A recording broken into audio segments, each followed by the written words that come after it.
If your car's heating system is not working, there are several possible reasons for this issue. The most common causes include a low coolant level, a faulty thermostat, or problems with the heater core.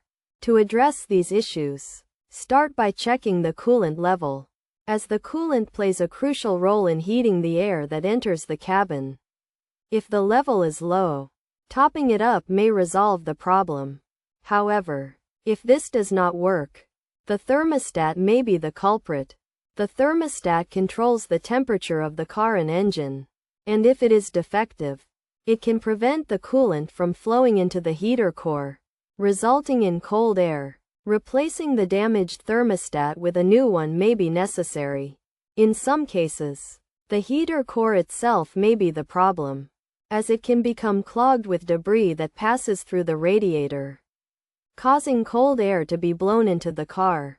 To fix this, removing the old heater core and installing a new one may be the solution. By following these steps, you should be able to identify and fix the issue with your car's heating system.